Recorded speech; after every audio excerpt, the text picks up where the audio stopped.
ఉంది. ఆనంద మార్గ్ నేను పెద్ద సమర్థకుడిని కాదు. వాళ్ళ పూజా విధానము వాళ్ళది ఒక స్పిరిచువల్ ఆర్గనైజేషన్. వాళ్ళు కపాలాలు పుర్రెలు చేతితో పట్టుకుని రోడ్డు మీద డాన్స్ చేస్తారు. ఆనంద మార్గ్కి చెందినటువంటి 15 మంది కార్యకర్తల్ని కలకత్తా నగరంలో నది రోడ్డులో రాజధానిలో తగలబెట్టారు, సజీవ దహనం చేశారు. సిపిఎం ఉన్న సమయంలో తృణమూల్ యొక్క తల్లి ఇది. కలకత్తాలో సజీవ దహనం చేస్తే దాని గురించి మీకు ఫోటోలు దొరుకుతాయి, ఇంటర్నెట్లో వెతికితే మీకు ఆనంద మార్గ్ వాళ్ళు సజీవ దహనం అవుతున్న ఫోటోలు కూడా ఉన్నాయి.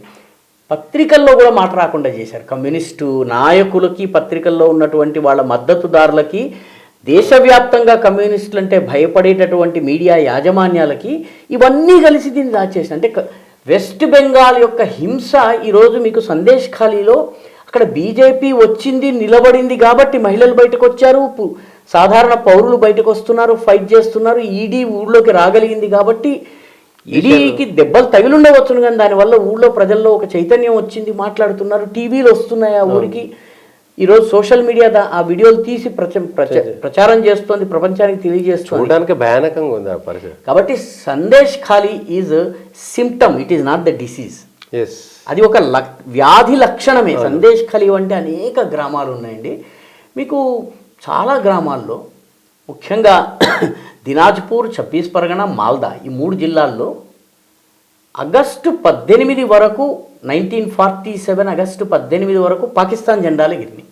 మనలో ఎంతమందికి తెలుసు? 18న ఈ భాగం ఇండియాలో ఉంది అని తెలిసిన తర్వాత వాళ్ళు ఇండియాలో ఉన్నారు. సో మనసు ఎక్కడుంది వాళ్ళది? పాకిస్తాన్లోనే ఉంది. వాళ్ళు ఈరోజు భారతీయ పౌరులు. మీకు మాల్దా, దినాజ్పూర్ అండ్ 24 పరగణ ఈ జిల్లాలు, దినాజ్పూర్ కూడా ఇప్పుడు ఉత్తర దినాజ్పూర్, దక్షిణ దినాజ్పూర్ ఉంది, 24 పరగణ కూడాను ఈస్టర్న్ 24 పరగణ, సదర్న్ 24 పరగణ అయింది. సరే, మాల్దా ఒక జిల్లా. ఈ 5 జిల్లాలలో మీకు 60% 70% ముస్లిం పాపులేషన్ ఉన్నటువంటి జిల్లాలు. కాబట్టి నాయకత్వం, తృణమూల్ నాయకత్వం అంతా కూడాను ఈరోజు టీఎంసీ నాయకత్వం అంతా కూడా ముస్లింల చేతిలోకి వచ్చింది గ్రామ స్థాయిలో, ఈ బార్డర్ ఏరియాస్ అంతా కూడాను. రెండవది, ఎవరు ఏ రోజు బంగ్లాదేశ్ నుంచి వచ్చి ఇక్కడ ఉంటున్నారు, ఏ రోహింగ్యా వస్తున్నాడు, ఎవరికి లేదు, లెక్కలేదు. రెండవది, వీళ్ళు వచ్చి ఈరోజు వీళ్ళ మీద దాడి చేయాలంటే వీళ్ళు వచ్చి దాడి చేస్తున్నారు, రెండో రోజుకి పడవలో వాడు బంగ్లాదేశ్కి వెళ్ళిపోతారు. అంత ఓపెన్ బార్డర్ అండి. మీకు యాక్చువల్గా ఆ ఏరియాలో బార్డర్ చేయడం, పోలీసింగ్ చేయడం చాలా కష్టం. యాక్చువల్గా సుందర్బన్స్ జాగ్రఫీ తెలియనంత వరకు మనకు సందేశ్ ఖాళీ లాంటి పరిస్థితులు అర్థం కావు. సో ఇది అదంటే మీకు బార్డర్లో ఉంది సార్. మీరు కలకత్తా లాంటి మైదాన ప్రాంతంలో, రాజధానిలో కూడా అట్లాంటి ఆకృతి జరిగినాయండి. మీకు కమ్యూనిస్ట్ పార్టీ ఉన్న సమయంలో కమ్యూనిస్టుల తర్వాత వచ్చిన తృణమూల్ కూడా టాక్టిక్స్ అన్ని కమ్యూనిస్టులవి.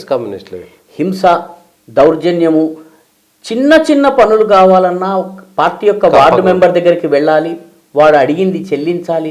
అంటే ఏ స్థాయి అసలు సందేశ్ ఖాళీకి ఈడీ ఎందుకు వచ్చిందంటే రేషన్ బియ్యము, కేంద్ర ప్రభుత్వం ఇస్తున్న రేషన్ బియ్యం ఏదైతే ఉందో, ఒక భాషా అతను పూర్తి పేరు నాకు తక్షణం గుర్తు రావడం లేదు, అతను రైస్ మిల్లర్, అతను టోకు బియ్యం వ్యాపారి, అతను ధాన్యం వ్యాపారి, అతను బియ్యం సరఫరా చేస్తాడు. కిలోకి 600 గ్రాములు ఇచ్చేవాడు, 400 గ్రాములు తగ్గించేవాడు. ఎదురు అడిగిన వాడిని కొట్టేస్తారు. సో 600 గ్రామ్స్ ఊళ్ళోకి వచ్చేది, రేషన్ షాప్లోకి వచ్చేది. రేషన్ షాప్ వాడు కూడా తగ్గించి ఇవ్వడం మొదలుపెట్టాడు. ప్రజలు నాకు తక్కువ వచ్చిందని గొడవ పెట్టడం మొదలుపెట్టారు. ఇదివరకు కిలో ఇంత వచ్చేది, ఇప్పుడు ఇంతే వస్తుంది ఏంటి అని అడగడం మొదలుపెట్టారు.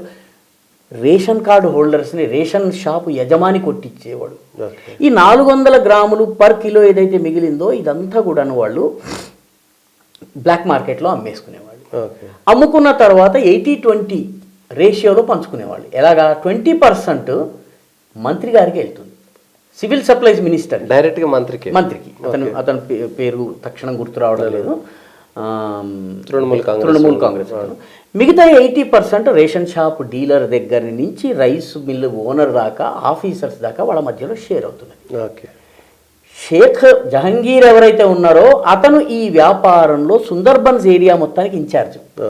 అతని ఒక్కడి చేతిలోనే ఎంత అవినీతి జరిగింది తెలుసా అండి? ఈడీ లెక్కల ప్రకారం 8,000 crores, 8,000 కోట్లు. ఒక మండల స్థాయి తృణమూల్ కాంగ్రెస్ నాయకుడు 8,000 crores ఒక్క సందేశ్ ఖాళీలో. ఈ 8,000 crores లెక్క అడగడానికి వెళితే షేక్ జహాంగీర్ మాయమైపోయాడు, వీళ్ళకి తన్నులు పడ్డాయి. అసెంబ్లీలో మమతా బెనర్జీ షేక్ జహాంగీర్ని సమర్థిస్తోంది, ఎందుకంటే సివిల్ సప్లైస్ మినిస్టర్ ప్రస్తుతం రాజీనామా చేశాడు. అవును. షేక్ జహాంగీర్ మిత్రుడు, అతను హిందూ, అతను తృణమూల్ కాంగ్రెస్ నాయకుడు, అతను ప్రస్తుతం జైల్లో ఉన్నాడు. ఈ బియ్యము టోకు వ్యాపారి జైల్లో ఉన్నాడు. ఇది బెంగాల్ రేషన్ బియ్యం స్కామ్ అండి ఇది. అంటే ఏదో దానికి పోతే ఇంకేదో బయటకు ఇదేదో పాత సామెత, మోటు సూది కోసం సోదికెళ్తే పాత రంగు బయటపడిందని అక్కడికి వెళ్ళి వీళ్ళు అసలు ఏమిటి షేక్ జహాంగీర్ దగ్గర 8,000 కోట్లు ఎలా ఉన్నాయని అడగడానికి వెళితే మొత్తం సందేశ్ ఖలీలో మహిళల పైన ఏ రకమైన అత్యాచారాలు జరుగుతున్నాయి తెలుస్తుంది మీకు. లాస్ట్ ఎన్నికల సమయంలో కూడా బీజేపీ తరఫున ప్రచారం చేయడానికి వెళ్ళినటువంటి మహిళలు ఎవ్వరూ సేఫ్ కాదు. అంటే ఎన్నికల ఫలితాలు వచ్చిన తర్వాత ఇళ్లకు వచ్చి బీజేపీ కార్యకర్తలు, మహిళా కార్యకర్తల్ని వివస్త్రాలు చేసి, మీరు మణిపూర్ గురించి మనం ఇంత మాట్లాడతాం కదా, మణిపూర్లో 2 కుకీలను, 2 మైతేయి, ఒక గుంపు మైతేయి బట్టలు విప్పించి వాళ్ళను నగ్నంగా తిరిగారని దాని మీద దేశమంతా మాట్లాడుతున్న సమయంలోని, అదే సమయంలో బెంగాల్లో బీజేపీకి పనిచేసిన 2 గిరిజన మహిళల్ని వివస్త్రాలు చేసి ఊహించారు బహిరంగంగా. ఇది వార్త కాలేదు. మర్డర్లు చేశారు మహిళలని. మర్డర్ చేస్తే అస్సాంకి పారిపోయారండి, అస్సాంకి, బీహార్కి, ఒరిస్సాకి పారిపోయారు కార్యకర్తలు.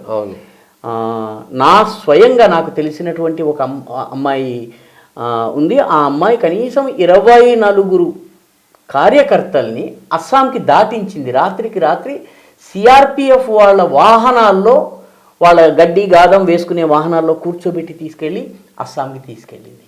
నాకు స్వయంగా ఇది నేను ప్రత్యక్షంగా 75 సంవత్సరాలు బెంగాల్లో ఇది జరుగుతోంది.